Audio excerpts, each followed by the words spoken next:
संगमनेर तालुक्यातील वडगाव पान येथील शाळकरी मुलीच्या ॲसिड हल्ल्यानंतर ग्रामस्थ आक्रमक झालेले आहेत आणि आज रास्ता रोको आंदोलन करत ग्रामस्थांनी निषेध व्यक्त केला आहे। आरोपीला तात्काळ अटक करा अशी मागणी जी आहे ती सर्व ग्रामस्थ करत आहेत। महिलांची संख्या देखील मोठ्या प्रमाणात होती। जयश्री थोरात ह्या देखील या रास्ता रोको आंदोलनामध्ये सहभागी होत्या।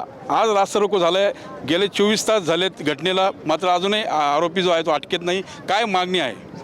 त्याला लवकरात लवकर अटक केली पाहिजे आणि कठोर अशी शिक्षा या आरोपीला झाली पाहिजे, कारण त्यांनी फक्त तिच्या चेहऱ्यावरती ॲसिड नाही फेकलं, तिचं जीवन उद्ध्वस्त करण्याचं काम या आरोपींनी केलेलं आहे। त्याला कठोर शिक्षा झाली पाहिजे। तिला जे काही मानसिक त्रास होत असेल, तिला जे काही चेहऱ्यावरती आणि पूर्ण म्हणजे तिचं आयुष्य कसं जाणार आहे हा विचार आपण केला पाहिजे। अतिशय दुःखद अशी ही घटना आहे। मला पोलीस यंत्रणेला, शासनाला, प्रशासनाला सगळ्यांना सांगायचं आहे की आपला म्हणजे जे काही तुम्हाला करता येईल, ह्या चिमुकलीच्या वयाचा विचार करा।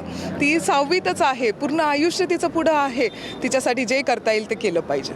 SNBT हॉस्पिटल असेल, त्यानंतर प्रवारा रुग्णालय असेल, त्या मुलीच्या उपचारासाठी पुढे आले आणि प्लास्टिक सर्जरी देखील त्या चिमुलीवर केली जाणार आहे। ह्या रुग्णालयांच्या ह्या मदताविषयी तुम्हाला काय वाटतं?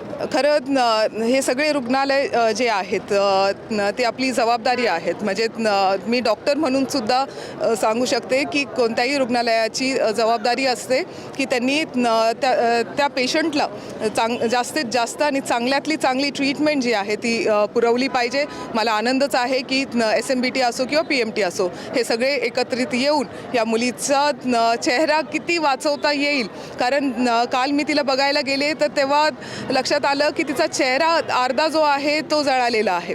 तिच्या डोळ्याला जरी काही जखम झाली नसेल, पण डोळ्याच्या वरती आपले जे कातडं असतं ते पूर्ण जळालेलं आहे।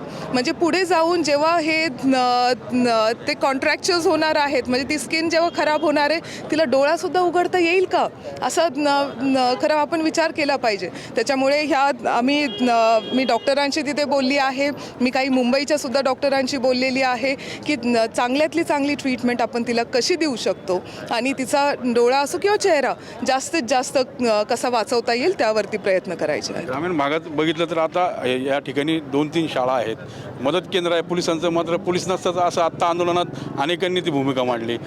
कसं बघता, कारण CCTVची कमतरता आहे ग्रामीण भाग असल्यामुळं आणि मदत केंद्रात पोलीस नाहीत, काय मागणी राहील?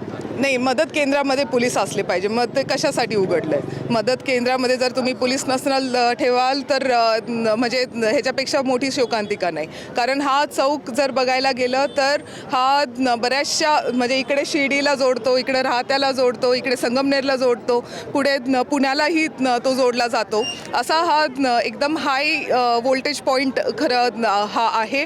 इथे बऱ्याचशा घटना घडताना आपल्याला दिसत असतात, पण अशी काही घटना घडेल हे स्वप्नात सुद्धा वाटलं नव्हतं। पण पोलिसांचं काम आहे की त्या चौकामध्ये त्यांनी तिथे थांबलंच पाहिजे। महिलांची आणि सगळ्या ग्रामस्थांची सुरक्षा हे त्यांचं उद्देश पाहिजे।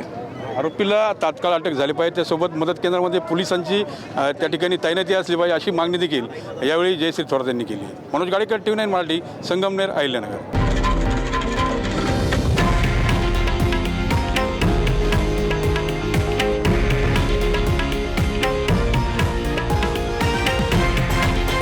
हे आहे देशातील नंबर 1 न्यूज नेटवर्क आणि आपण पाहत आहात TV9 मराठी, एकमेव।